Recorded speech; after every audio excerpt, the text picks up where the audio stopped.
She put her arms around me and she gave me a big hug and she says, "We're going to be okay."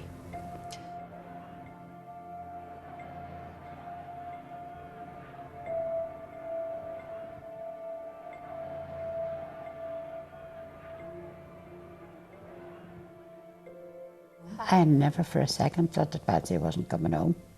My husband was a civilian worker employed by the Ministry of Defence. The IRA classed him as a legitimate target of war.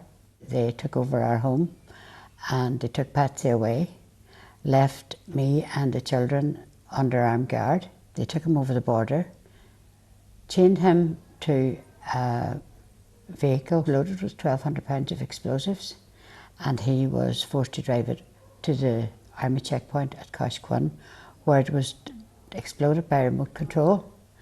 5 soldiers and Patsy were murdered that night. They were blown to pieces. My way of surviving this tragedy was to do work with peace and reconciliation, and which has brought me to this and meeting Anne.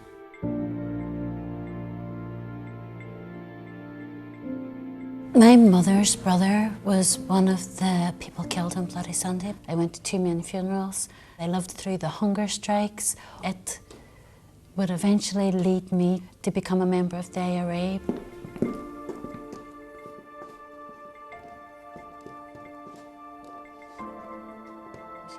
Carries her fancy cushion. Did you not bring it today? Because James was with a lot of tears, telling what I could of my story to these women who were from different backgrounds. I turned towards Kathleen, and this makes me tear up as well. She put her arms around me and she gave me a big hug and she says, "We're going to be okay." Now, I didn't come into this looking for forgiveness, and Kathleen, She wasn't getting it. There's talks about not forgiving, but the power of this process, the acceptance of my story, paved the way for the friendship that we have now. And I would say that this is more than friendship, this is love. It gives me great hope as well. I just feel that Patsy's death is not in vain, that there's some good coming out of it.